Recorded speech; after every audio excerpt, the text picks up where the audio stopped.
Sinabi ni Jesucristo, ako ang ilaw ng mundo at buhay ng alagad ko.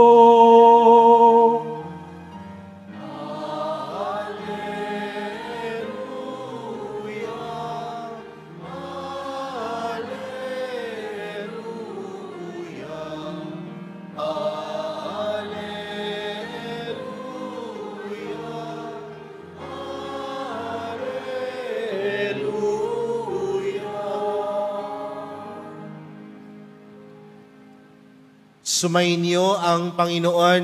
At sumayo rin. Ang mabuting balita ng Panginoon ayon kay San Lucas. Papuri sa iyo, Panginoon. Noong panahong iyon, sinabi ng mga Pariseo at mga Eskriba kay Jesus, ang mga alagad ni Juan ay malipit mag-ayuno at manalangin. Gayon din ang alagad ng mga Pariseo. Ngunit ang mga alagad mo'y patuloy ng pagkain at pag-inom. Sumagot si Jesus, pag-aayunuhin ba ninyo ang mga panauhin sa kasalan, samantalang kasama pa nila ang lalaking ikinasal? Kapag wala nang ikinasal, saka pa lamang sila mag-aayuno. Sinabi rin niya sa kanilang isang talinghaga, walang pumipiraso sa bagong damit upang itagpi sa luma. Kapag ginawa ito, masisira ang bagong damit at ang tagping bago ay hindi babagay sa damit na luma. Wala rin nagsisilid ng bagong alak sa lumang sisidlang balat. Kapag gayon ang ginawa, papuputukin ng bagong alak ang balat, matatapon ng alak at masisira ang sisidlan. Sa bagong sisidlang balat, dapat ilagay ang bagong alak. At walang magkakagustong uminom ng bagong alak kapag nakainom na ng inimbak. Sapagkat sasabihin niya, masarap ang inimbak. Mga kapatid, ang mabuting balita ng Panginoon. Pinupuri ka namin, Panginoong Jesucristo. Magsiupo muna ang lahat. Magandang tanghali po sa inyong lahat. Pakibati nga din po ang inyong katabi ng magandang tanghali. Mga kapatid, ngayon po ay Biyernes at alam natin na ngayon din po ay unang Biyernes sa buwan ng Setyembre. At alam din natin mga kapatid, kapag araw ng Biyernes, tayong lahat ay tumutungo dito sa simbahan ng Quiapo upang tayo magbigay papuri, parangal at higit sa lahat, pasasalamat sa atin pong mahal na pong Jesus Nazareno. Kaya bigyan po natin ng malakas na pagpupugay ang atin pong mahal na pong Jesus Nazareno. Setyembre na at ilang buwan na lamang ay magpapasko na. At kapag naririnig natin yung salitang ber, ibig sabihin na lalapit na ang pagdiriwang ng Pasko. Pero hindi natin namamalayan mga kapatid na mabilis ang takbo ng panahon. At kasama sa bilis ng takbo ng panahon ay ang napakadaming pagbabago na napapansin natin sa ating paligid. Pero mga kapatid, kasama sa pagbabago na ito ay kung paano tayo makikiayon sa mga pagbabagong hinaharap natin sa ating buhay. Alam niyo po, ako po ay naka-assign sa mga paaralan dito ho sa Archdiocese of Manila. At isang bagay po ang napansin ko po. Dati po kasi nung bata pa po ako, kapag sinabi po ng guro, mag-research ka, saan pumupunta ang estudyante? Sa library. Talaga naman ha? No? Pero napansin ko ho sa mga kabataan ngayon, kapag pinag-research sila ng teacher nila, saan sila pupunta? Computer, no? Sabi ko nga dati, pupunta ka ng library, no? Magbubuklat ka ng encyclopedia. Kanina, tinanong ko nga ho yung mga estudyante ko, sabi ko, alam niyo pa ba yung salitang encyclopedia? No? O ang alam nyo na lamang ChatGPT? Alam nyo na lamang AI? Kasi sa panahon po natin ngayon, ganun na lamang eh. Dati po kapag pinag-report ka ng teacher sa unahan sa klase, saan mo ilalagay yung report mo? Sa Manila paper. Di ba tutupiin nyo pa yan? Maliit. Para pantay yung sulat. Ngayon, paano mag-report ang mga kabataan? PowerPoint. Mabilis ang takbo ng mundo. Marahil yung mga sikat na gamit sa panahon natin ngayon, kinabukasan, luma na yan, laos na yan. Pero mga kapatid, bakit ko sinasabi ang mga bagay na ito? Dahil ang takbo ng mundo ay mabilis. Tumatakbo ang oras, at sa pagtakbo ng oras, merong pagbabagong nangyayari. Pero anong hamon sa atin mga kapatid? Kung patuloy ang pagbabago, dapat hindi rin tayo makalimot sa nakaraan. At ano po ang tinuturo ng nakaraan? Mga bagay na mahalaga. Tandaan po natin mga kapatid, ang ating mga karanasan,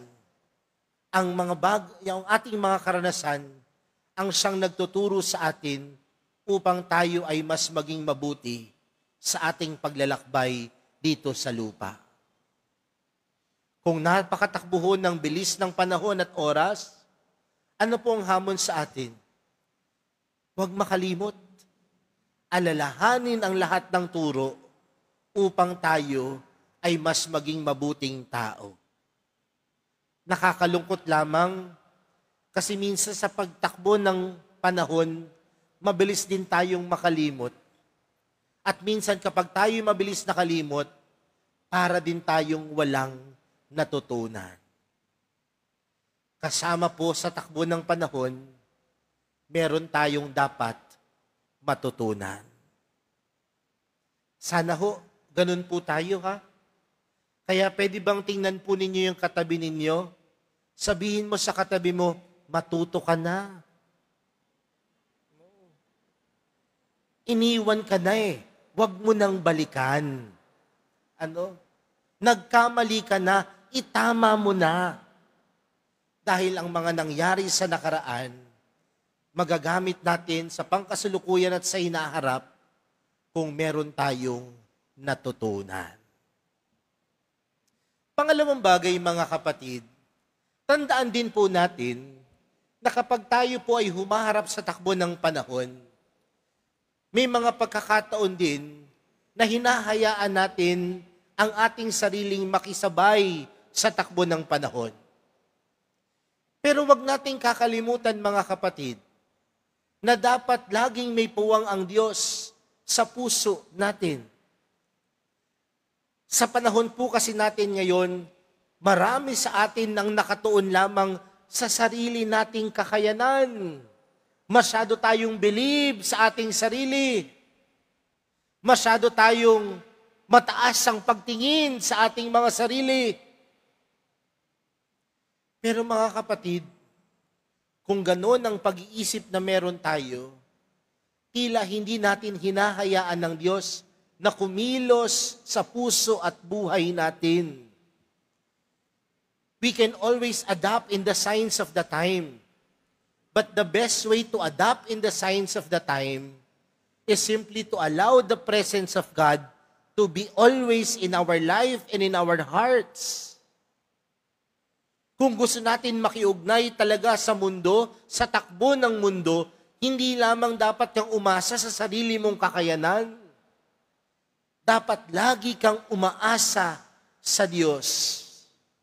At ang taong marunong umasa sa Diyos ay ang taong marunong magpakumbaba. Dahil ang isang taong mayabang ayaw magpakumbaba. Ang taong mayabang, sarili lamang ang iniisip, sarili lamang ang tinitingnan, sariling kakayanan lahat. Pero mga kapatid, sa pagpapakumbaba, doon tayo lumalago. Sa pagpapakumbaba, doon tayo natututo. At kung gusto natin makisabay sa mga pagbabago sa mundo, huwag kang maging mayabang. Kung gusto mo makisabay sa takbo ng mundo, magpakumbaba ka. Dahil sa iyong pagpapakumbaba, hinahayaan mo ang Espiritu Santo, hinahayaan mo ang Diyos na gabayan ka sa tamang landas. Yan po ang kulang sa karamihan sa atin ngayon. Makasarili. At kapag ikay makasarili, mayabang ka. Kaya nga kung tutuusin, napakadaming mayabang. Sa kayabangan, nagiging sakim. Sa kayabangan, nagiging makasarili. Pero sa kapakumbabaan, may puwang ang mahal na pong Jesus Nazareno. Kasama po sa buhay natin ang pagbabago. At kung kasama po sa buhay natin ang pagbabago, pakitandaan, may natutunan ka ba sa nakaraan? At kung may natutunan ka sa nakaraan, matuto kang magpakumbaba.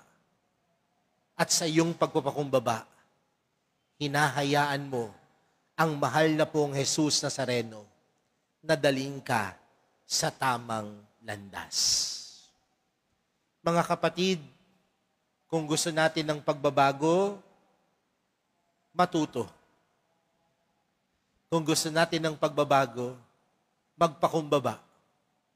Kung gusto natin ng tunay na pagbabago, hayaan mo ang Diyos, hayaan mo ang mahal na pong Jesus Nazareno na kumilos sa iyong buhay. Dahil alam natin mga kapatid, walang hinahangad na masama ang Diyos. Higit sa lahat, walang hinahangad na masama ang mahal na pong Jesus Nazareno para sa atin. Yan po ang ipanalangin natin sa Kanya. Yan po ang ilapit natin sa mahal na pong Jesus Nazareno na patuloy niya tayong gabayan sa tamang landas. Amen.